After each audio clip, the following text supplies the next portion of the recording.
Iya, ini masih menemani Anda di High Friend bersama ya. Seperti janji kami di Fit, kita akan ada obrolan langsung bersama dengan Pastor Samuel Anton Sidarta MTH ya. Beliau adalah seorang yang sangat Tuhan perlengkapi dengan banyak talenta ketika menghidupi panggilan Tuhan. Dan kita akan dengar apa namanya behind the scene dari profil beliau yang saya kenal. Wah, ternyata nulis ini dan ini dan ini. Rasanya sebagai anak Tuhan tuh already envoy gitu ya, envoy yang kudus gitu. Tapi kita mau dengar, sudah terhubung melalui aplikasi Zoom, sama sapa dulu Pastor Anton, apa kabar? Halo Kak Indi, Good News Family semuanya. Senang banget finally dapat jadwalnya yang sangat padat. Kalau mau corak-corak Pastor Anton minta jadwalnya tuh liatin story-nya. Waduh, lagi di sini, lagi di sini. Tapi diberanikan untuk minta harus ya, karena sekota, sekabupaten ya Pastor ya. Kabupaten gitu. Satu kabupaten kita. Iya, seneng banget Pasar sehat ya. Luar biasa. Mm-mm. Yes, buat anak-anak Ya. senang banget bisa menyapa semuanya juga. Mm-mm. Seru-seru. Aktivitas gimana Pasar? Padat. Eh, Enjoy juga aktivitas, jadi Mm-mm. quite challenging. Jadi kita sedang persiapan Unlimited Fire.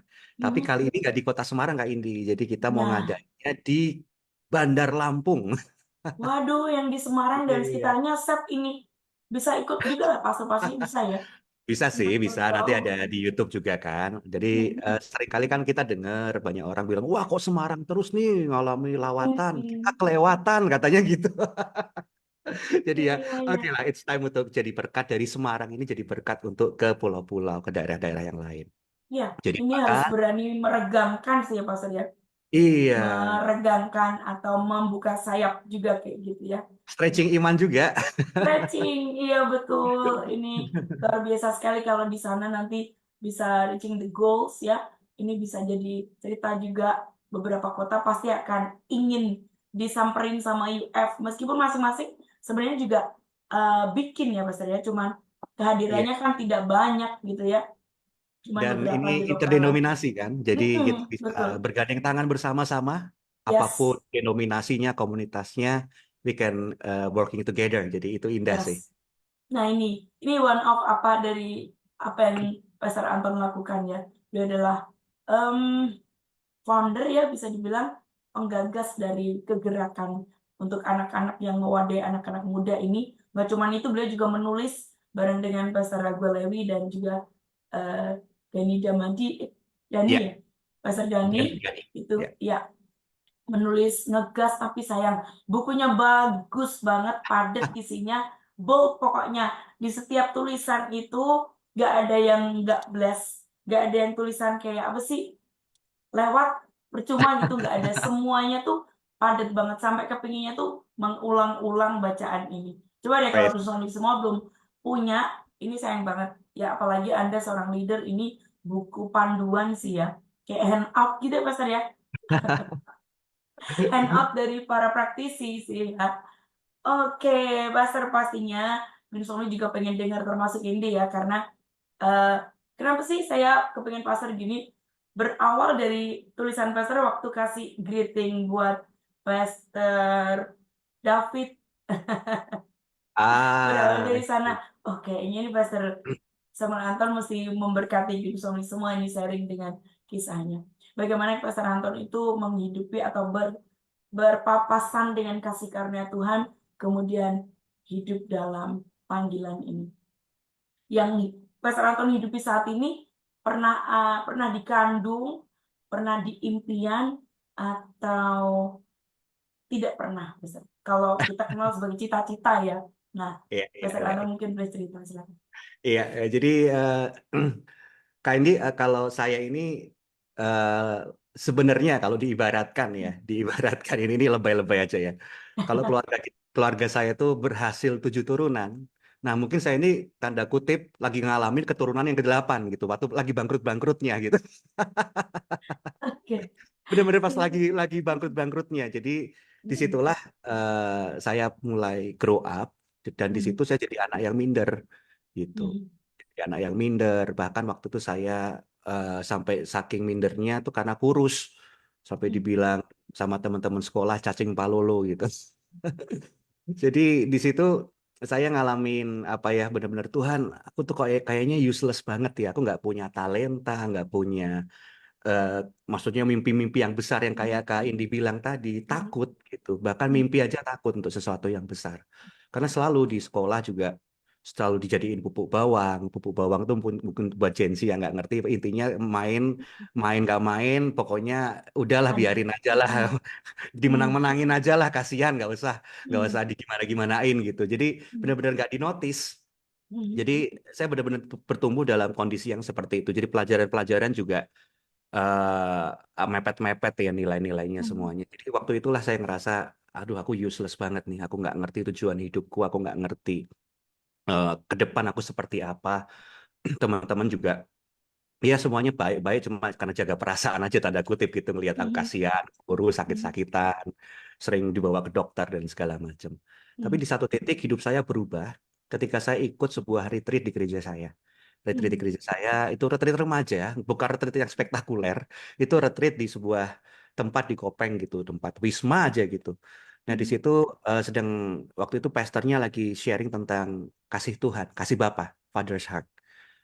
Pertamanya juga biasa-biasa, saya duduk di paling belakang, ketawa-ketawa, nggak gitu dengerin firmannya gitu. Jadi wah, masih remaja kan, masih teenagers Hmm. banget gitu. Tapi ketika altar call, entah kenapa ada dorongan itu saya untuk maju ke depan. Nah, ketika saya maju, saya dipeluk oleh salah satu hamba Tuhan. Waktu dulu Hmm. kakak-kakak remaja gitu ya, sekarang udah jadi hamba Tuhan. Hmm. Luar biasa gitu. Nah, waktu itu saya tiba-tiba mengalami sesuatu yang nggak pernah saya alami sebelumnya. Saya nangis dan saya ngerasain dosa-dosa saya sangat banyak. Tapi ada sesuatu yang menyejukkan, sesuatu yang memulihkan hati saya. Saya percaya itu kasih karunia Tuhan, itu kasih Tuhan, dan saya mengalami personal encounter with Jesus. Nah, di sini saya terbuka pikiran saya, hati saya, karena ternyata one encounter with God can change your life. Satu perjumpaan dengan Tuhan akan mengubah segalanya dalam kehidupan kita. Dan itu benar, saya alami.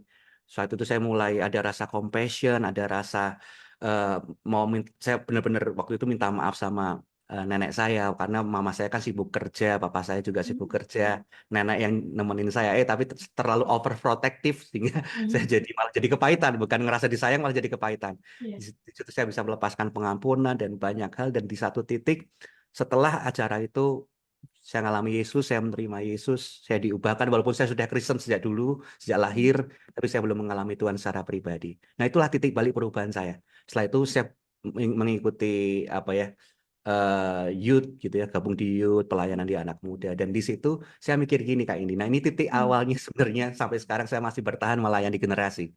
Hmm. Kalau dulu saya merasa useless, kalau dulu saya merasa nggak punya kemampuan, saya merasa nggak ada masa depan, hidup saya diubahkan ketika saya berjumpa dengan Yesus. Saya rindu generasi di bawah saya akan mengalami pengalaman itu. Makanya walaupun dalam pelayanan generasi ini berdarah-darah, Iya. tantangannya banyak, rasa ingin nyerah tiap tahun, tapi ketika saya ingat peristiwa itu, saya mikir, kalau saya bisa diubahkan, saya rindu anak-anak di, di generasi ini akan mengalami Yesus secara pribadi. Mereka mungkin besar di gereja, tapi belum tentu mereka mengalami Yesus secara pribadi. Jadi itu Kak ini. Tapi memang compassion itu lahir dari berpengalaman ya Pastor ya. Yes, Apa yes, kita pernah lewatin itu dan kita nggak mau ke depan itu banyak yang ngalamin hal yang sama gitu. Tapi yes.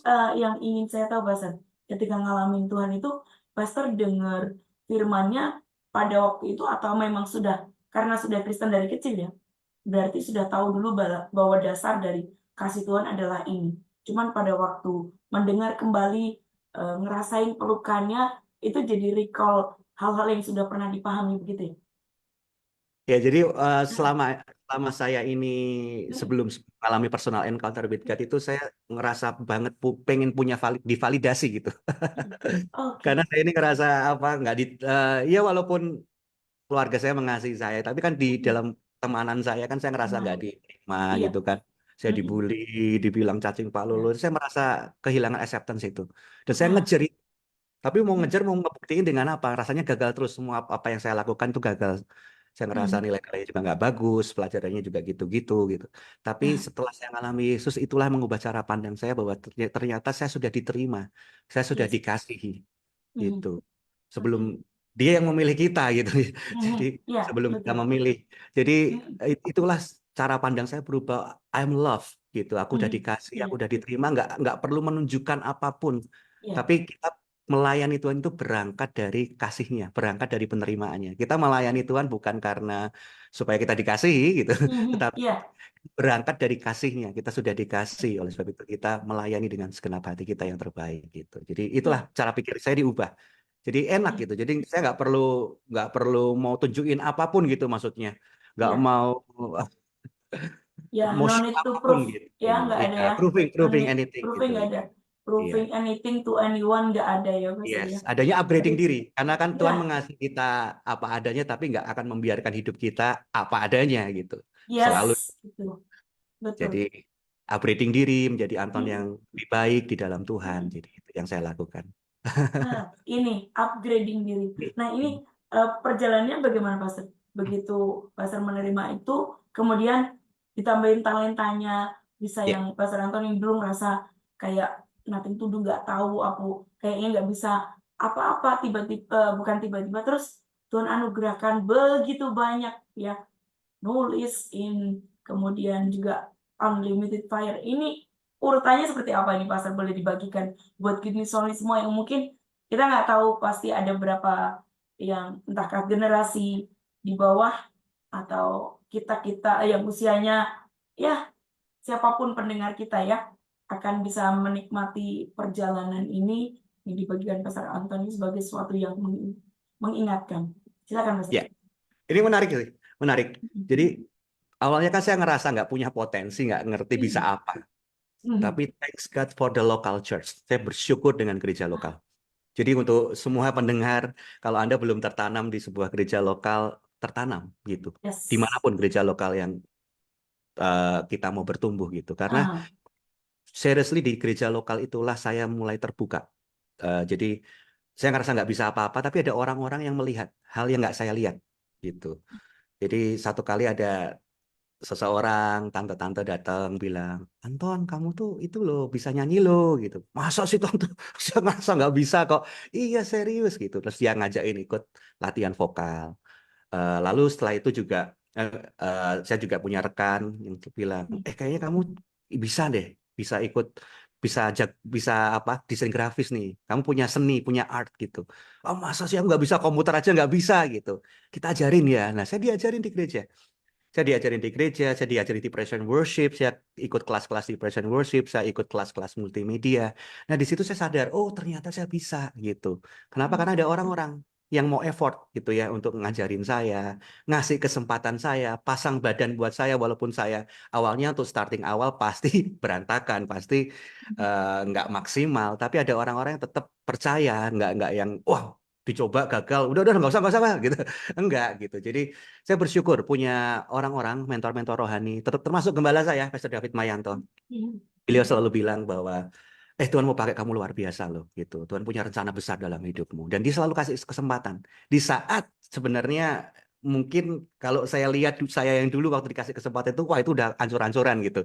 Itu sesuatu, aduh gitu. Tapi saya bersyukur ada orang-orang terus cheering, terus maksudnya memberikan semangat buat saya gitu. Ayo kamu bisa, kamu bisa lakuin ini, Tuhan bersamamu. Ayo keep upgrading.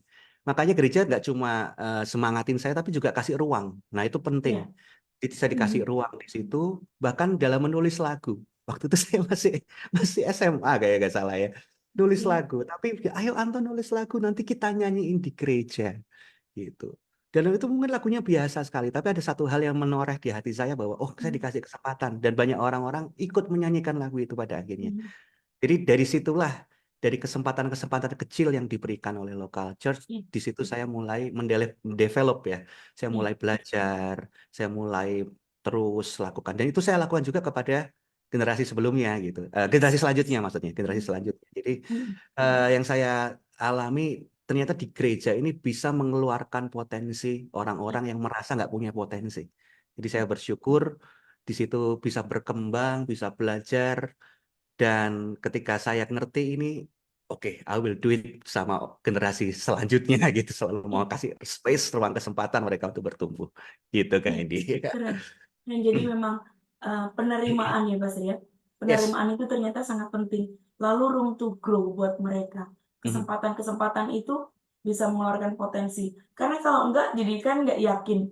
Bisa ya, tapi begitu dikasih ruang, kemudian dipercaya, itu akan menumbuhkan satu keyakinan bahwa memang bisa. Ada approval dari Tuhan melalui karya yang diberikan ya, Pastor ya. Lalu kalau ini nih Pastor, ketemu dengan miss-nya, misisnya, sebelum nanti kita ke UF ya. Ya, Karena ya. kan apa namanya membangun UF bersama dengan Miss Lily ya, dengan Pastor Lily juga. Ini silakan. Iya, iya. Jadi sebenarnya sampai ada beberapa teman yang bilang, ayolah nulislah, jadiin buku lah gitu ya. Tapi ternyata Mm-mm. dari interview Kak Indi dulu nih. Spill-spill nanti dirapiin sama Pastor Anton Good News Only ya. Saya spill karena Iya, saya iya. sangat tertarik dengan apa yang disampaikan Pastor dan suka emang suka lihat-lihat sih Pastor. Jadi, ini bagus ini. Kalau Ya, dibagikan jadi berkat, silakan Pastor. saya bersyukur sekali lagi I'm so grateful with the local church ya sama gereja Hmm. karena waktu itu kan ya waktu kita lagi suka sama cewek-cewek gitu kan Hmm. biasa gitu anak-anak youth gitu. Tapi Ah. gereja itu kakak-kakak rohani saya tuh bilang jangan dulu jangan sembarangan gitu. Hmm. Eh, Pokoknya bangun hidup dulu. Waktu Ya. itu saya sempat marah sih, saya bilang, nanti Hmm. kalau aku jomblo seumur hidup, kamu mau nanggung gitu. Saya sempat sharing itu sama pemimpin saya, tapi Ah. saya tahu mereka lakuin itu bukan karena menghalang-halangi saya happy Hmm. gitu, tapi mereka Ya. ingin yang terbaik itu yang akan saya alami gitu. Jadi saya Hmm. bersyukur dan singkat long story short ya, singkat ceritanya, Hmm. saya ikut retreat Youth Jamboree namanya. Itu tahun Ya. 99.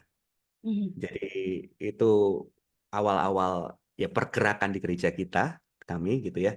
Dan waktu itu ikut retreat itu ternyata Lili datang dari Hmm. Amerika. Waktu Ya. itu juga kayaknya masih SMP atau kalau nggak SMP ya SMP atau SMA Ah. ya SMA SMA Hmm. datang. Saya lihat ketika saya lihat dia ya of course cantik luar biasa dari Amerika. Tapi Ah. waktu dia lead worship, dia nyanyi satu lagu yang saya ingat sekali. I'm coming back to the heart of worship. It's Hmm. all about you. Nah di situ mata saya nggak bisa lepas dari dia. Saya bilang satu saat nanti kalau aku punya pasangan hidup, aku mau yang cinta Tuhannya seperti dia gitu. Hmm. Karena yang lain tuh masih jaim-jaim waktu bunga worship gitu, tapi dia Hmm. benar-benar berlutut, nangis. Dia sangat, aduh, falling in love sama Tuhan gitu. Dan Hmm. saya bilang, satu saat nanti kalau aku punya pasangan hidup, aku mau cari yang kayak dia. Tapi nggak berani. Dia gitu nggak berani kan anak ketua sinode gitu. Iya. Kayak nggak berani banget. Apakah aku ini kan butiran debu gitu kan. Tapi Iya. tiba-tiba itu kan tahun 99 ya mungkin buat Gen Hmm. Z nggak ada handphone waktu itu jarang lah Iya. handphonenya Iya, nggak ada betul. apa ya sosial media itu nggak ada masih zaman foto kan waktu itu. Nah waktu Hmm. itu Sekum Sinode itu bawa fotonya Lili gini. Eh Hmm. cowok-cowok ini masih single loh ini luar biasa ini high quality jomblo nih gitu. Semua Equality. makan Iya. interest gitu kan. Tapi Hmm. waktu itu saya nggak cuma lihat fotonya, tapi saya pinjem fotonya karena di baliknya tuh ada alamat email. Oke. Kalau yang lain cuma terkagum-kagum dengan fotonya, saya lihat, oh ada alamat email gitu. Padahal saya nggak punya email, saya belum kenal internet waktu itu. Tapi ya Hmm. akhirnya saya punya teman yang bisa internet. Hmm. Waktu itu juga masih ke warnet waktu itu. Iya, Nah, betul. Memang betul masa kan? warnet deh kayaknya Nggak 99 kayak sekarang bisa akses di mana. Iya. Wah, enak. Kalau zaman dulu semua teknologi mahal ya, Pastor ya. Wah, Mahal, mahal. 99 itu beli HP sama kartu perdana harganya sama, Pastor. Yes, exactly. Ya, disitulah saya mulai email dia. Mm-mm. Ya. Ternyata Gayung bersambut gitu. Jadi Mm. akhirnya email-emailan gitu. Tapi Mm-mm. memang sebatas friends. Ya. Tapi saya cerita sih, akhirnya ketika email-email komunikasi kok cocok, kok nyambung gitu. Dan Mm. eh, akhirnya waktu berjalan ya, waktu Ya. berjalan kita terus bangun komunikasi. Ya waktu kita mulai kuliah, jadi lama kan dari SMA terus ke kuliah gitu, Ya. tahun-tahun, eh rasanya kita mulai kayaknya bisa nih lebih lagi, apalagi istrinya senior pastor saya bilang, Ton kamu masih suka nggak sih sama Lily? Masih gitu. Tapi kan orang-orang menasihati saya gitu, kamu nyadar, kamu tuh kayak cecak pengen makan sandal gitu kan nggak bisa. Oh jauh banget, nggak mungkin kamu anak janda kan papa saya meninggal waktu saya SMA. Wah kamu harus ngaca gitu. Tapi saya nggak bisa tuh berpindah ke lain hati gitu. Saya mikir kayaknya saya suka sama Lily walaupun kayaknya nggak mungkin nih. Tapi ya saya bersyukur ada orang-orang yang bilang ke saya, gitu. Ada orang yang menasehati ya di gereja, selagi local church lagi. Anton, kalau memang kamu benar-benar serius sama Lily ya, kamu harus upgrade diri, bangun hidupmu, gitu. Tapi Lily juga harus terima kamu, dia bukan Anton bukan dari Los Angeles, orang Indonesia, mungkin bahasa Inggrisnya nggak gitu bagus, tapi ya sama-sama mengupgrade diri sampai ketemu gitu. Yang satu mau menurunkan, satu yang mau upgrade, nanti ketemu di tengah katanya gitu. Oke. Dan akhirnya kita mulai serius. Ternyata papanya juga oke kalau memang serius, interview dulu tuh sama Om kan gitu ya. Ternyata saya diajak pelayanan ke Kalimantan. Ketika saya diajak ke Kalimantan, ternyata bukan cuma pelayanan tapi juga interview. Jadi tanda kutip ditanya, Anton kalau kamu serius sama Lily, menurutmu kalau kamu serius, Lily ini pacar keberapa gitu. Nah, tiba-tiba saya kaget dan saya bilang kalau Lily ini benar-benar disetujui, ya ini akan jadi pacar pertama saya dan terakhir. Saya bilang seperti itu. Saya bersyukur bukan karena saya, tapi kan ada local church, ada orang-orang di gereja yang kakak-kakak rohani yang, oh itulah kenapa saya tuh dijagain gitu. Kalau dulu saya sembarangan mungkin, oh ini mungkin Lily pacar saya yang kelima gitu. Ya pasti kan juga akan dikonsider juga sama, wah ini orang ternyata gitu. Walaupun tetap selalu ada kesempatan gitu ya. Tapi saya bersyukur dan tiba-tiba beliau berkata gini, oh sama. Istri saya ini Ibu Adi adalah pacar saya yang pertama dan sekarang jadi istri saya gitu. Wah, saya jadi puji Tuhan dan akhirnya pintu semakin terbuka, kita sama-sama kita long distance relationship gitu. Jadi dia memaksimalkan hidupnya, dia kuliah kuliah double degree. Jadi dia ambil di Biola dan di Fuller Theological Seminary, jadi dan dia kerja, jadi double degree plus kerja. Tapi itu bagus supaya itu memaksimalkan masa muda gitu. Demikian juga dengan saya juga kuliah, saya juga kerja. Waktu itu saya jadi desainer grafis waktu itu. Eh, jadi sama-sama kita nggak yang bucin atau gimana, tapi kita sama-sama membangun diri selama masih single kan, masih muda. Dan puji Tuhan, akhirnya dengan itu kita bisa maksimal dalam pekerjaan kita, dalam pelayanan kita sampai satu titik panggilan Tuhan untuk sepenuh waktu itu semakin kuat gitu. Jadi saya tanya sama Lily, wah padahal kita sama-sama pengen jadi graphic designer waktu itu kan, dia bilang, gimana ya kalau seumpamanya eh, saya ini jadi pendeta. Dia ketawa, ya kan papa saya juga pendeta, dia ngomong gitu. Tapi ya memang saya tuh rindu pengen pelayanan segila-gilanya sama Tuhan, tapi nggak mau jadi pendeta gitu. Bener-beneran karena saya nggak bener-bener nggak mau karena saya lihat wah kayaknya kok penuh struggling dan segala macam gitu. Saya pengen lah jadi orang yang apa ya di bidang art tapi juga pelayanan volunteering segila-gilanya lah untuk Tuhan gitu. Tapi ternyata rencana Tuhan lain ya. Tuhan memang waktu itu sudah berbicara sama memberikan impresi sama mama saya. Mama saya pengen anak laki tapi nggak dapat tapi mama berdoa kalau saya punya anak laki saya mau namain Samuel Anton gitu kan. Samuel dan akan aku serahkan untuk jadi hamba Tuhan dan ya benar itu terjadi justru dalam karir saya semakin baik semakin meningkat malah keresahan kuat untuk menjadi hamba Tuhan itu semakin dan ya akhirnya Lily juga oke dan akhirnya saya ditahbiskan jadi hamba Tuhan di tahun 2009 jadi pendeta muda gitu. Dan kita terus serius, akhirnya tunangan dan menikah. Dan ini mimpi saya tuh gini waktu itu. Kita kalau married, yang terpenting itu bukan pestanya mewah atau segala macam, tapi aku pingin orang-orang yang hadir di wedding itu ngalami hadirat Tuhan. Gitu. Dan bersyukur waktu itu Kak Sydney bisa lead worship di wedding kita. Dan benar, testimoni terbesar di wedding itu adalah mereka ngerasain hadirat Tuhan yang kuat. Dan itu satu blessing yang priceless ya, yang tidak bisa terkatakan. Ini indah karena yaitu kehadiran Tuhan dalam pernikahan itu yang bagi kami spesial. Lebih dari pestanya, lebih dari glamournya, enggak sih. Kita sih biasa aja sih.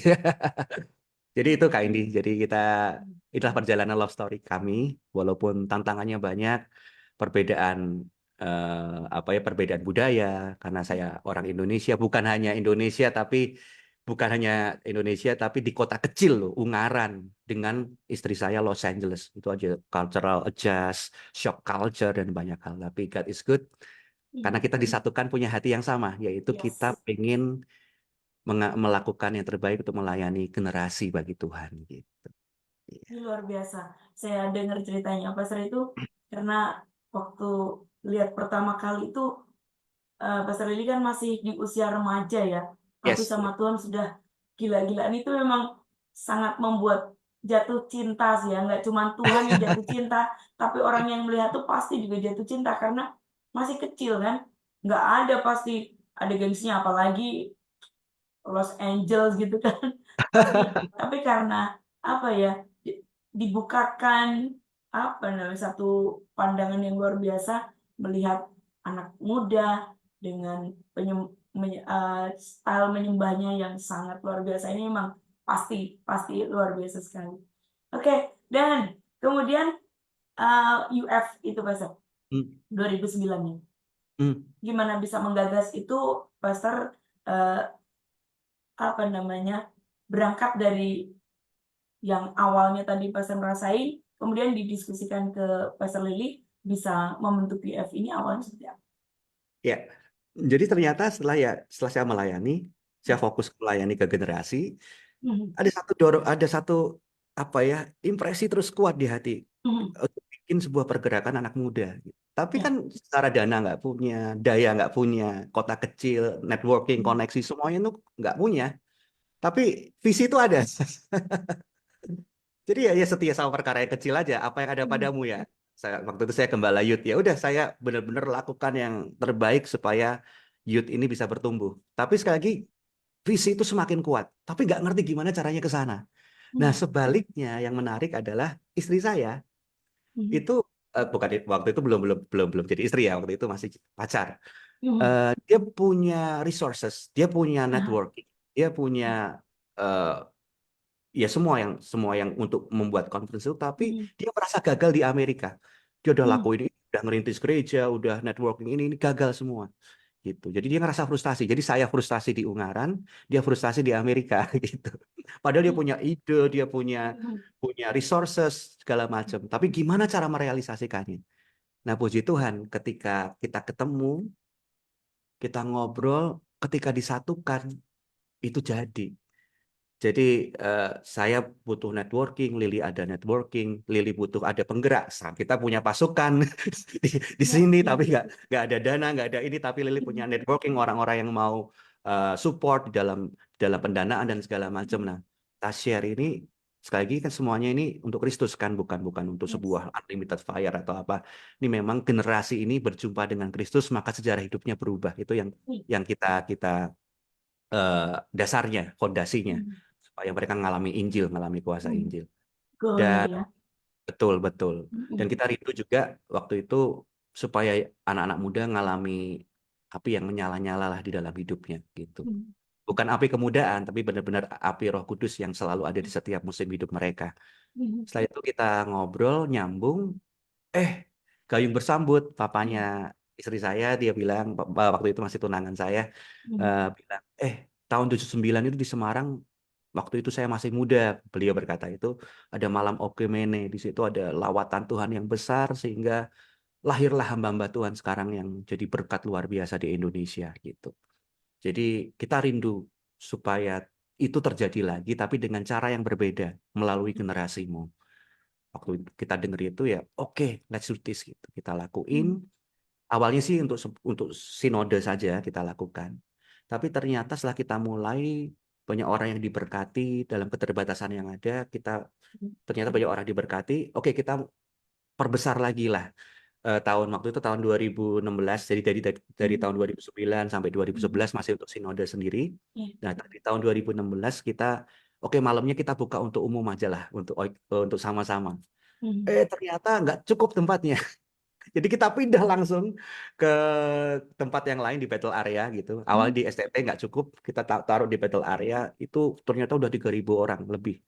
Dan mereka ngalami Tuhan on fire. Dan di satu titik, disitulah Pak Adi, Papa Mertua berkata, kalau gitu cut aja. Maksudnya jangan punya satu sinode, udah turunin aja. Ini jadi milik bersama untuk Indonesia dan bangsa-bangsa. Gitu. Nah, startinglah kita mulai Unlimited Fire itu kegerakan interdenominasi. Jadi semuanya kita bisa berjalan, bergandengan tangan. Dan puji Tuhannya waktu itu sempat nyerah sih, hampir nyerah karena tantangannya ternyata agak gampang ya, berdarah-darah. Kita ke Australia waktu itu, ada yang sponsorin kita ke sana, anak muda, cinta Tuhan dan rindu kita ke sana. Ternyata waktu ke sana kita dipanggil oleh Russell Evans, foundernya dari Planet Shakers. Nah, disitulah muncul yang video yang viral itu yang kita didoakan itu, yang I see a million young people on fire. Nah, itu peneguhan kita untuk nggak mundur, nggak bisa mundur, karena di situ udah diteguhkan. Dan ada di situ ada Jessica Abraham, anaknya Pastor Ruben Adi Abraham, dari GBI kan, terus ada IFGF, ada dari Sound of Praise AOC Alpha Omega ya berarti. Wah, kita semua ini benar-benar indah banget gitu. Jadi unity-nya dapet, hatinya dapet, dan let's do this together. Dan akhirnya sampai sekarang kita mengadakan Unlimited Fire. Tapi sekali lagi, setiap tahun rasanya pengen nyerah, tapi karena memang semuanya tantangannya banyak, tetapi kalau lihat anak muda hidupnya diubahkan oleh Tuhan itu, wah kita nggak mau nyerah deh. Dah. Kita bangkit lagi, let's do Terbayar ya, kayak terbayar. apa ya, Yeah. pantas untuk dilakukan gitu loh, Yes, memang yes. worth gitu loh, Pak Surya. Apalagi dapat peneguhan. Memang setiap perjalanan akan bawa kita pada satu titik pengen nyerah. Tapi Ya, lihat kebaikan Tuhan, lihat ke belakang, dan tuntun, masa iya berhenti gitu Pak Surya. betul, betul. Bahkan di satu titik saya pernah benar-benar mau nyerah itu. Iya. Eh, Impresi kuat di hati sih. Tuhan berkata, dalam keterbatasanmu, di tempatmu yang terbatas, aku akan menunjukkan ketidakterbatasanku. Wah, nah itu lahir lagu Tak Terbatas. Nah, ini dia Pastor. Kita sampai ke beliau juga seorang songwriter. Yang bikin penasaran, Pastor kalau dapat lagu itu waktu apa sih, Pastor Antum? Ya, Saat teduh atau lihat apa gitu atau nggak tahu deh inspirasinya dari mana? Pasti dari firman Tuhan sih ya. Dan pasti, tapi pasti. bisa dari Ya, dari pengalaman. dulu sih. Sebenarnya dari SMP saya suka nulis lagu. Iya. Karena ya kalau saya suka suka suka saat teduh worship gitu maksudnya. Jadi di tempat manapun ya pokoknya yang adem teduh gitu sambil gitar saya worship gitu, saya nyanyi. Saya senang. Enjoy itu refreshing time saya sih di situ.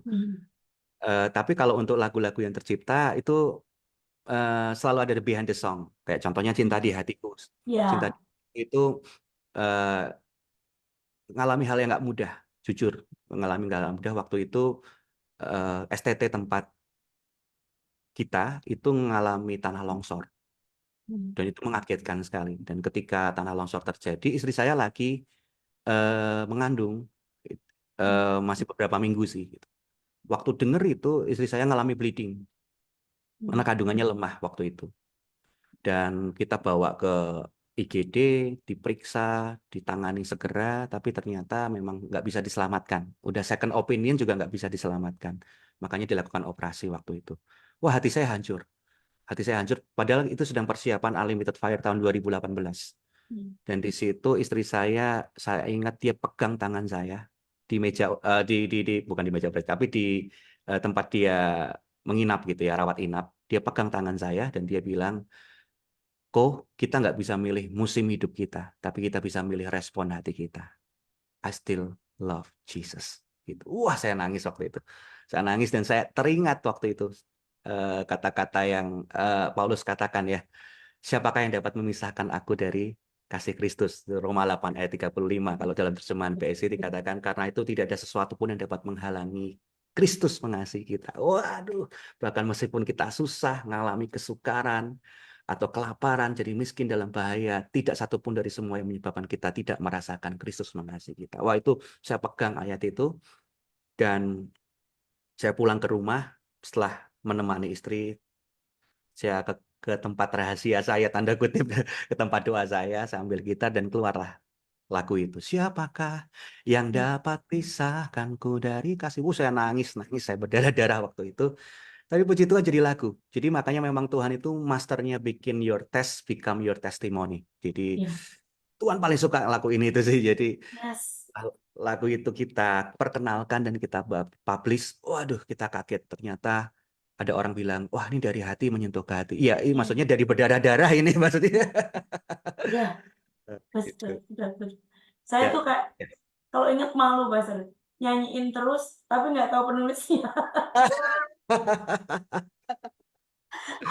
Kan nyanyi beberapa kali terus tahu tergabung di SYC. Oh, jadi kayak kalau ketemu sebenarnya malu, nggak tahu penciptanya tapi nyanyi terus. Ternyata ya ampun, bisa terjangkau, saya bisa kenal loh. No worries, yang penting lagunya aja jadi berkat, penciptanya nggak penting lah. Nah, maksudnya Don't saya worry. bisa kenal penciptanya gitu kan. Ini juga satu apa namanya buat saya em, keistimewaan, satu hak istimewa juga. Oh, ternyata Pastor Anton. Kan saya nggak ngerti, ini lagunya bagus banget. Tiap kali apa worship gitu kan, lagu ini, iya lagu ini aja. Kalau waktu apa sih, biasanya mesti lagu yang cinta di Februari gitu kan. Iya, iya, Ini iya. terus sampai suatu saat, oh ini penciptanya Pastor Anton. Nggak ngerti, payah kadang. Tapi bersyukur banget karena ternyata semua lagunya, hampir semua lagunya pasti bagus. Ini ternyata lainnya di sana. Benar-benar touch sih Pastor dari bait pertama itu sudah sebenarnya nggak pengen nyanyi ini karena nyanyi pasti mimpin sama nangis gak lucu gitu kan. Waktu Itu tak aja. terbatas juga Kak Indi. Jadi waktu tak Iya. terbatas itu Mm-mm. ngalami hal yang sebenarnya benar-benar limited banget. Jadi waktu itu kan masa COVID kan. Wah, Nah, itu masa-masa yang berat sampai saya harus kehilangan kakak saya. hmm. Kakak saya masih muda berpulang, meninggal. Wah, itu hati Cewek saya. ya. Saya mau Cewek nggak kan mau, pasti ya. pernah cewek kan ya. Ya, betul, betul, betul. Mm-mm. Dan saya begitu down waktu itu, nggak, pendeta bisa down, percayalah, pendeta Mm-mm. bisa down. Saya begitu drop karena kaget, sangat shock, katanya trauma gitu. Bahkan sampai saya kena panic attack di Mm-mm. satu titik sampai dibawa ke IGD. Sebelum dibawa ke IGD, maksudnya di tempat untuk scanning gitu, diliatin. Mm-mm. Ternyata kamu nggak apa-apa gitu. Loh, kenapa kok bisa? Aku ngerasanya nggak bisa nafas. Ternyata panic attack gitu. Jadi benar-benar kena mental nih saya. Dan waktu itu saya pulang dan saya disarankan untuk sabbatical Mm-mm. selama sebulan kalau nggak salah sih. Jadi sabbatical 3 minggu gitu. Nah di situ saya ngerasa tuh Tuhan berat banget harus ngelewatin ini semuanya. Saya ngerasa di titik terendah. Masa COVID juga ngerasa sendiri juga dan segala macam. Tapi itu kan transisi ya, transisi masa COVID-nya mau selesai.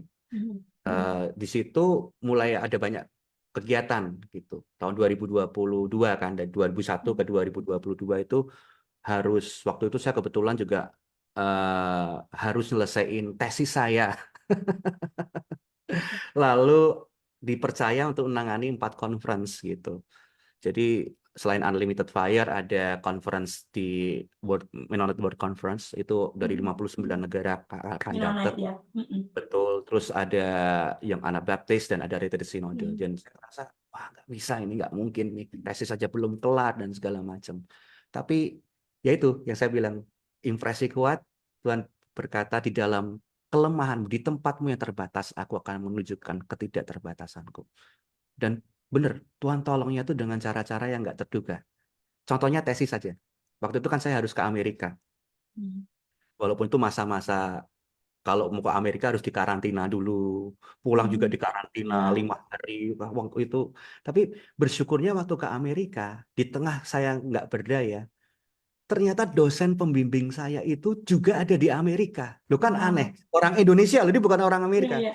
Dia punya tugas di Amerika. Loh saya tanya, loh eh, dokter lagi di mana Amerikanya? Oh aku di Los Angeles. Loh sama aku juga di Los Angeles. Kaget saya. Kita janjian ketemu, nah di situ dia mulai bimbing saya. Kan aneh kan, pertama kalinya sama-sama kampusnya di Indonesia, bimbingannya di Amerika. Itu kan cara Tuhan nggak terbatas. Dia bilang, saya juga bingung loh, kok bisa ketemu kamu di sini. Saya juga bingung, seharusnya saya sudah nyerah ini tesisnya. Dia tolong, dia bimbing saya, dia kasih beberapa referensi, dan puji Tuhan karena titik balik itu saya bisa selesai dengan nilai yang terbaik gitu. Jadi bersyukur. Jadi cara Tuhan yang tidak terbatas, dan dalam Yes. 4 konferensi itu Tuhan tolong dengan cara-cara yang tidak terduga, orang-orang yang tidak terduga. Makanya awalnya saya cuma speechless dan mulai muncul kata-kata, ku kagumi caramu mencintaiku. Kau ada di cerita proses hidupku. Walaupun waktu saya menulis kata proses itu, saya itu ditentang sama teman-teman. Kan kalau waktu itu kan saya perkenalkan lagu gini. Kok lagu ada kata proses? Itu nggak wajar. Tuh mana ada lagu rohani ngomong proses gitu. Iya sih, nggak ada ya, jarang ya. Ya jarang banget ya, paling 1 2 yang ada. Udah kita gantilah gitu. Saya bilang, tapi satu hal yang kuat di hati saya harus ada kata proses di situ. Ya akhirnya ya oke lah. Mereka akhirnya oke kita masukin. Tapi ternyata, long story short, ternyata di salah satu digital platform, kata proses di lagu tak terbatas itu adalah kata yang paling dicari oleh orang gitu. Ya, betul. Kalau enggak kan nggak nyadar bahwa proses itu penting. Kayak tadi Yes, Pastor yes. bilang ya, tes kita itu jangan sampai sia-sia. Air mata kita, lembah kita, jangan sampai sia-sia kalau kita nggak bisa kasih testimoni tentang siapa yang jadi penolong kita kan, Pastor. Yes, yes, Jadi, yes, yes. luar biasa sekali. Jadi jangan sia-siakan air mata kita, jangan sia-siakan tes kita. Proses itu penting, Pastor. Kalau itu di langit, aduh, orang nanti nggak nyadar. Kurang ya. Kurang, karena banyak kan nanti Tuhan itu hanya jadi Tuhan ketika dia nolong. Kalau Iya, nanti nggak Tuhan nolong, dia nggak Tuhan nggak nolong, dia bukan Tuhan lah. Kalau kita nggak nyadar tentang proses kan nanti kita lupa bahwa Tuhan juga ada di proses hidup kita. betul. Keren. Oke. Nah, itu prosesnya. Berarti setiap setiap lagu itu memang berangkat dari pengalaman ya, Mas ya. Ya, Kalau nggak dikasih ceruk, kasih pengalaman gitu, pasti nggak akan muncul karena emang di pengalaman itu selalu produktivitas meningkat. Oke, well tentang buku ini, Pastor. ya. Pastor mulai suka menulis pasca Ya. tesis atau pasca skripsi? Nah, Kan saya harus sudah nulis. menulis. Ya, saya udah nulis sebenarnya sejak dulu. Eh, Dan, waktu masih di diary itu loh, masih diary. Kan waktu, iya, waktu pacaran itu, waktu saya iya. pacaran kan kita long distance tuh. Jadi Mm-mm, gini, saya punya seru-seruan aja sih sama sama mm-mm, pacar saya, Lili kan. mm-mm, Jadi saya kasih diary saya ke dia kasih diary dia ke saya. mm, Jadi selama kan kita nggak ketemu biasanya 5 bulan gitu kan. Nah, mm, tiap hari kita nulis, kita gambar, kita tulis. Nah, nanti kalau ketemu kita tukeran tuh.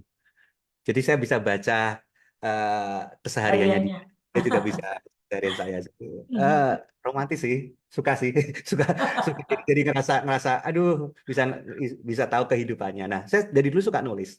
Tapi kan mhm, karena seiring kesibukan, saya jadi mhm, tidak memaksimalkan potensi itu. Nah, pas kejadian COVID, waktu itu lockdown semua, saya kena, saya kena COVID.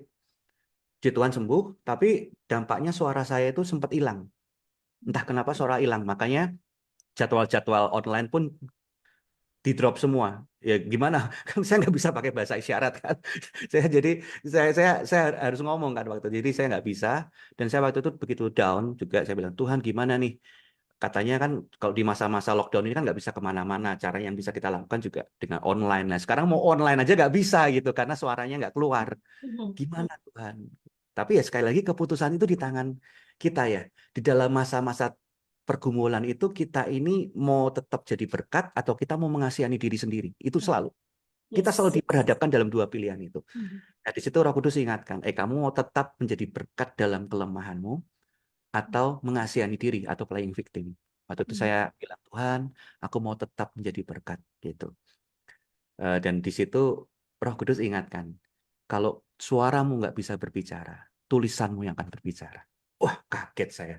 oh iya ya sama bisa nulis ya, gitu saya pikir gitu. Wah, nggak ada excuse, no excuse nih. Makanya saya Mhm. mulai membangkitkan lagi sebuah renungan Mhm. namanya Coffee with Sam. Mhm. Itu renungan tiap hari gitu. Jadi Mhm. saya tulis, itu sebenarnya saat teduh saya. Ya. Lalu saya tulis. Kalau dulu kan saat teduh ditulis untuk pribadi, tapi sekalian lah zaman sekarang kan dapat Ya. posting aja, siapa tahu jadi berkat buat banyak orang. Tapi Yes. ternyata dampaknya kaget saya karena orang-orang mulai repost, orang-orang mulai DM ya. Terpenting bukan repostnya sih, tapi kesaksiannya itu. Iya. Mereka bilang, Betul. pasti tepat banget aku ngalami ini. Thank you Iya. udah jadi kepanjangan tangan Tuhan untuk menyampaikan ini dan lebih lagi bahkan yang paling luar biasa yang saya speechless adalah ada orang baca itu terima Yesus sebagai Tuhan dan Juru Selamat. Hmm. Waduh, itu priceless banget. Saya sampai beneran. Lalu saya interview orangnya, saya ketemu bener. Ternyata bener orang itu ngalami dan terima Yesus sebagai Tuhan dan Juru Selamat. Nah, di situ saya tahu, oh Tuhan memang mau pakai musim ini untuk nulis. Mhm. Lagi nulis-nulis, tiba-tiba Dani Gamadi Mhm. telepon saya. Dia bilang, kok kita ini lagi project mau bikin buku tentang generasi. Tapi kok kayaknya kurang ya, kayaknya ada missing link gitu. Waktu kita mikir, kayaknya missing linknya di Kohanton gitu. Dia ngomong gitu. Loh, emang kenapa kan kalian udah sipu-sipu? Yang satu Mhm. doktor, yang satunya memang praktisi di dunia anak muda ya, si Mhm. Raquel Lewi ya, Iya. dia Mhm. punya punya apa ngegas tapi sayang kan, Mhm. eh, Betul. apa teachingnya yang Isi. lucu-lucu itu. Mhm. Aja lucu Iya. tapi menggelitik tapi dalam gitu. Ya Tapi deep banget. kita butuh sentuhan pengembalaan dan memang Mhm. saya ya benar karena saya memang mengembalakan ke anak-anak muda Mhm. sejak tahun 2000-an awal lah gitu ya. Jadi oke, ada banyak pengalaman di situ dan banyak jatuh bangunnya di situ dan bisa jadi bekal lah untuk generasi pemimpin selanjutnya gitu. Supaya nggak Mhm. ngalami yang harus saya alami berdarah-darahnya, supaya mereka ambil keputusan yang benar. Ya udah, oke, aku nulis, kamu nulis, kita tulis, sama-sama tulis. Nah, setelah nulis ternyata tuh luar biasanya nyambung. Iya, Nyambung semua. itu dia. Oh, pantesan missing link-nya ini di Kuanton. Dia bilang gitu, oh ya sudah. Dan akhirnya kita sering Zoom meeting sama-sama, kita share. Dan benar, di Raquel Lewi lebih fokus ke ya relate-nya dengan generasi. Kalau saya ke arah gimana mengembalakan mereka dan Dani Gamadi di secara teologinya ya. Jadi dia supaya yang disampaikan itu memang based on the Bible, Ya. secara exegesis dan segala macam. Jadi proving. Jadi bisa jadi buku untuk akademisi juga Mhm. bisa, buat Betul. praktisi juga bisa. Dan benar, setelah kita cetak, namanya juga ngegas tapi sayang kan. Jadi kita yang, waduh, gimana nih? Emang ada buku rohani judulnya ngegas tapi sayang gitu. Kita ketawa semua. Aduh, gimana ya? Tapi kayaknya relate sih. Ya udah, ya saya ingat kita harus ngasih kesempatan untuk Gen Z ya, karena Gen Z ini punya Mhm. cara pandang yang berbeda dan segala Ya. macam, dan ternyata pilihan-pilihan jadi Gen Z itu kita bikin polling sama-sama, mereka milihnya ngegas tapi sayang itu. Ya udah, go ahead gitu. Walaupun saya mikir wah ini bisa diterima nggak ya, tapi ya udah. Tapi ternyata setelah buku itu dipublish, yang luar biasa adalah di Tokopedia sempat Mhm. jadi buku Kristen rohani nomor satu di Indonesia. Mhm. Itu saya kaget. Ternyata ngegas tapi sayang bisa diterima juga gitu. Mhm. Dan ternyata itu bisa jadi panduan para pemimpin-pemimpin saat ini untuk menghadapi generasi saat ini. Makanya saya nggak bilang panduan wajib, tapi panduan Mhm. penting bagi pejuang Penting. generasi. Betul. Yang akan memperlengkapi dan akan membantu di luar buku-buku lain yang juga sama-sama memperlengkapi. Ya itulah kenapa ngegas tapi sayang itu tercipta. Iya, iya. MTS ini gampang banget dikunyah Gus Nul ya. Pokoknya tuh setiap apa ya, nyambung, setiap tulisannya tuh memang harus ada di situ kalau menurut saya begitu. Kan ada berapa ini kayaknya mungkin ini bubble gitu ya, tapi ini enggak, setiap kalimatnya itu memang harus ada di situ kalau saya nangkepnya. Nggak Yes, yes. bosen bacanya, jadi apa ya, kepingin jadi penasaran gitu loh, what next gitu. Tapi terus tiba-tiba habis gitu kan. Covernya juga terus lihat covernya tuh kayak relate banget gitu ya tulisannya. Pokoknya bagus lah. Itu yang ngedesain istri saya. Ini bukan saya lah karena lagi ngobrol sama Pastor Anton sih, tapi Iya. karena wih keren, seneng banget. Dan saya senang karena saya punya satu. Thank you, thank you, thank you. Itu dia. Doakan semoga Oke. buku kedua akan keluar. Amin ya, pasti, pasti Basir, karena kalau yang ke berikutnya itu akan ngikutin ya. Tapi yang Betul, betul. Ngegas Tapi Sayang ini pasti akan jadi buku yang istilahnya tetap tetap bisa bermanfaat ke depan karena isinya tuh luar biasa sekali. Padat dan soalnya bernutrisi lah istilahnya ya. Karena Puji Tuhan. ada firmannya, ada prakteknya, ada beberapa kata-kata buat di bahasa reguler ya. Kalimat-kalimatnya tuh buat anak muda tuh kena deh gitu. Ya, itu jagonya dia sih. Iya, kena deh gitu. Oke, baik Pastor ini. Jadi memang ketika hidup menghidupi panggilan Tuhan ya Pastor ya, diperlengkapi secara sengaja pasti Pastor ya. Ya, Melakukannya secara sengaja, tapi yes. nggak nyangka aja kalau ternyata sampai di sini. Gitu ya. Apakah bagaimana Pastor ya? Yang Pastor alami sampai di sini ini kalau Pastor lihat out of the blue gitu nggak sih? Saya sangat interest banget sama kata proses. Dan Hmm. seringkali itu yang paling dihindari sebenarnya. Hmm. Jadi pengennya kan, wah aku cepet pengen jadi apa dampak yang besar dipakai Tuhan luar biasa jadi hamba Tuhan ini jadi Hmm. seperti Sidney Mohede seperti Hmm. seperti siapa Christopher Taperu atau Hmm. Stephen Furtick gitu. Ya oke-oke aja sah-sah aja tapi jangan lupa kita ini sedang nggak menunggu hidup kita naik tapi sebenarnya justru Tuhan yang menunggu kita mau dinaikin nggak. Caranya gimana? Masuk dalam proses gitu. Karena Tuhan lebih tertarik besarnya hati kita yang mau diproses daripada besarnya pelayanan kita. Makanya sebelum dia mengerjakan yang di luar kita, dia selalu mengerjakan yang di dalam kita. Itu yang terpenting. Dan Tuhan lebih suka bukan kita tiba-tiba jadi viral, tiba-tiba jadi besar, tapi Tuhan suka bagaimana kita memasuki prosesnya. Sehingga pada akhirnya ketika kita bertambah lebih luas jadi berkat, kita bisa bisa sustain. Karena kalau enggak, kita bisa jatuh sama kesombongan, kita bisa jatuh sama pride, kita bisa jatuh dengan Iya.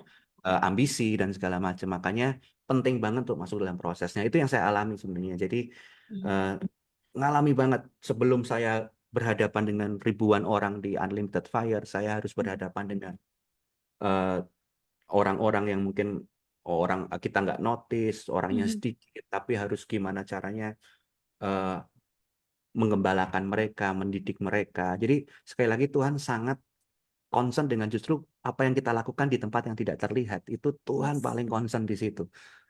Jadi bangun yang di situ, itulah makanya proses itu kan wah berdarah-darah, proses itu nggak mudah. Tapi sekali lagi proses itu mendewasakan kita. Yes. Proses mendewasakan kita. Jadi ketika kita masukin kita ada dalam proses itu, ya Mhm. nggak enak gitu, nggak nyaman. Ya. Tapi itu baik buat kita. Itu baik buat Yes. kita bertumbuh. Jadi ya itu yang saya alami dalam Mhm. proses ini. Kita harus setia. Kita harus bukan dengan kekuatan kita sih pada akhirnya Ya. sekali lagi ini bukan tentang kesetiaan kita, tapi tentang Mhm. kesetiaan Yesus yang nggak pernah Ya. menyerah. Makanya lagunya di UF itu kan eh, tak terbatas ada kau tak pernah menyerah Mhm. akan hidupku karena kita mungkin udah nyerah deh, tapi Tuhan nggak Mhm. pernah nyerah. Tapi setia aja dengan proses. Kita ditempatkan di anak muda kita sekarang, contohnya ini yang lagi denger gitu ya mungkin. Mhm. Itu cuma 10 gitu. Kapan bisa jadi kayak kayak siapa ya kayak Kakak Christopher, kayak almarhum Radit atau gimana. Enggak Mhm. apa-apa dengan 10 itu kasih mereka, kasih makanan yang terbaik, sayangi mereka, peduli sama hidup mereka, dari lemah jadikan mereka pahlawan. Nah, itu yang saya namakan proses. Itu Mhm. Tuhan setia eh, ingin kita setia juga di dalam proses itu. Di dalam Yes. present worship, dalam present worship, kapan aku jadi choir? Kenapa aku jadi choir terus? Kenapa aku Mhm. pengen jadi worship leader gitu? Mhm. Nggak apa-apa. Enjoy the process. Upgrading diri, latihan vokal. Aku pengennya rekaman kak. Iya, nggak apa-apa. Pokoknya dengan kepelayananmu sekarang lakukan yang terbaik. Sampai di satu titik orang akan lihat kayaknya apa namanya udah nggak di choir lagi nih. Kamu harus jadi worship leader. Itu biar dari orang lain bukan dari ambisi kita. Tapi mereka lihat buah yang kita lakukan gitu. Jadi eh, setia sama proses, jangan skip the proses karena proses itu membuat kita humble, proses itu membuat kita nggak sombong dan proses membuat kita sadar bahwa semua ini bisa terjadi pada akhirnya itu karena Tuhan, benar-benar bukan karena kekuatan kita. Gitu Kak Indi. Ya, saya nangkap dari Pastor Anton, kalau kita mengusahakan diri sendiri, pelayanan yang besar, itu nanti kita capek menopang ya Pastor ya. Tapi ketika kita melakukannya semua buat Tuhan, Tuhan yang akan menopang hidup kita dan pelayanan kita. Dan kita nggak perlu Betul. capek-capek menopang ya Pastor ya. Yes, capek Iya, banget nanti kalau kita coba iya, nunjukin diri, benar. buktikan diri gitu. Betul, capek. Kalau kita serahin ke Tuhan, Dia yang menopang semua yang kita kerjakan. Itu hal yang wow, makanya akan blast terus ya. Oke, Pastor, nggak kerasa pengennya terus. Halo sama Pastor, nggak berhenti. Pastor, ini berikan pesan semangat dan juga sebenarnya tadi sudah sih pesan semangat sama closing statement buat kita semua, buat semua orang yang bersama dengan kita di Facebook atau yang bersama-sama dengan kita melalui radio ya, silakan. Iya, iya. Ya, saya ingin mengencourage rekan-rekan semuanya bahwa percayalah bahwa jika kita kita ini mungkin kita sering berkata, oh kenyataan tuh aku lagi ngalamin ini, Pastor. Berat nih gerejaku. Oh ini pelayananku berat, gini, gini, gini. Nah, kita jangan hidup hanya kepada kenyataan, tapi kita hidup dalam kebenaran. Gitu. Nah, kenyataan ada itu hanya untuk dilewati, untuk dilalui, gitu ya. Jadi kita harus pegang kebenaran, izinan kita selaras dengan kebenaran firman Tuhan. Nah, disitulah maka saya percaya hidup kita bisa overcome, gitu. Kita bisa overcome karena memang yang Tuhan inginkan. Kenapa kita diizinkan masuk dalam proses? Tuhan ingin kita bukan hidup di zona nyaman, tapi Tuhan ingin kita hidup di zona iman, di mana kita bisa dewasa, kita bisa bertumbuh, dan Tuhan itu mengasihi kita, ya. Tapi Tuhan nggak mau kita jadi anak manja. Dia berkata kita anaknya, ya. Tapi dia nggak mau kita hidup kekanak-kanakan. Karena God is more interested in the size of your heart than the size of your ministry. So enjoy the process. Jangan terus lihat apa yang ada, ngeluh. Tapi benar-benar Tuhan ingin mengupgrade hatimu. Maka di situ ketika hati kita diubahkan, size of your ministry pun akan berkembang luar biasa. Gitu. Wow, Pastor Anton, thank you banget buat waktunya, buat berkatnya. Nggak hanya support good news, tapi juga menyediakan waktu buat kami. Kami sangat bersyukur, kami sangat diberkati. Saya mewakili, sangat diberkati. Dan soalnya kami juga berharap ini semua menjadi sesuatu yang bermanfaat buat Anda. Mengingatkan kita kembali bahwa Tuhan terus bekerja dalam kedaulatannya meskipun kita tidak melihat. Thank you, Pastor. Thank you, Saya Andy. Indi dan juga Pastor Anton. Untuk Good News FM, bisa looking for you at 94.9 Good News FM, Good News for the family.